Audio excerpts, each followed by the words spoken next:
लोगों को बताया गया था, उस पर आधारित प्रश्न भी दिया गया था। संभवतः आप लोग उसको पूर्ण कर चुके होंगे। दूसरा गद्यांश है झूरी का दोनों बैलों की कहानी।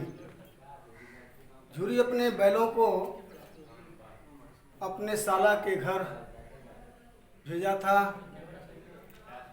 जब वह झूरी प्रातः काल उठा तो देखा कि दोनों बैल वहाँ से अपने साले के घर से तुड़ा करके उसकी चरनी पर, अपने चरनी पर आकर के खड़े हैं। दोनों की गर्दनों में उनके पगहे लटके हुए थे। घुटने से लेकर के पांव तक पूरा कीचड़ से सना हुआ, और दोनों की आंखों में एक विद्रोह की भावना और स्नेह दोनों झलक रही थी। झूरी बैलों को देख करके अपने हाथों से उनको सहलाने लगा और गदगद हो गया। दौड़कर उस दोनों बैलों को अपने गले से लगा लिया। दोनों बैल आपस में प्रेमालिंगन और चुंबन कर रहे हैं। यह दृश्य बड़ा ही मनोहर था।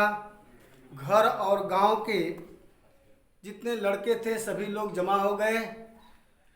इस दृश्य को देख करके सभी बच्चे तालियां बजा बजा करके उन दोनों बैलों का स्वागत कर रहे थे। गांव के इतिहास में यह सबसे एक अभूतपूर्व घटना होने पर सभी बच्चों ने निश्चय कर लिया कि इसको, इन दोनों बैलों को अभिनंदन पत्र देना चाहिए। तो सभी बच्चे, कोई अपने घर से रोटियां लाया, कोई गुड़ लाया और कोई चोकर ले आकर के दोनों बैलों को खिलाने लगे। क्योंकि दोनों बैल 2 दिन पहले से हीरा और मोती दोनों का नाम था, उनके साले के घर गए हुए थे। उनकी इच्छा नहीं होती थी झूरी के घर से जाने की, लेकिन वह ले जाने के बावजूद वहाँ टिक न सके और पुनः सुबह जो है वापस चले आए। इस पर आधारित जिस प्रकार पहले दिन दिया गया था उस गद्यांश पर आधारित प्रश्न, उसी तरह इसमें भी प्रश्न 3 है। पहला ये संकेत है झूरी प्रातः काल, कोई चोकर लास्ट उसका है।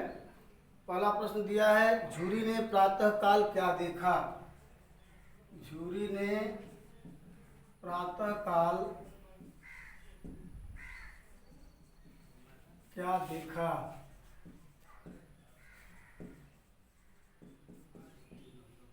दूसरा है झूरी ने बैलों को देखकर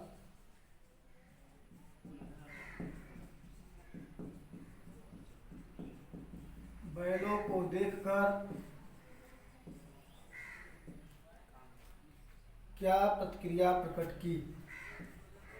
क्या प्रतिक्रिया प्रकट की। तीसरा है बाल सभा ने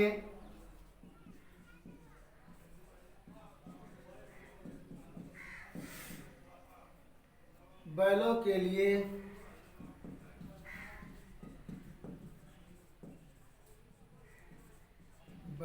लिए क्या व्यवस्था की। क्या व्यवस्था की।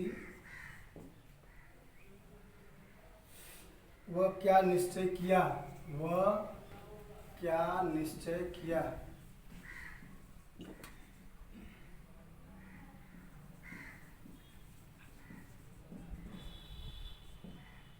ये 3 प्रश्न उस गद्यांश पर आधारित है। इसको भी आप लोग अपने कॉपी पर लिख लेंगे।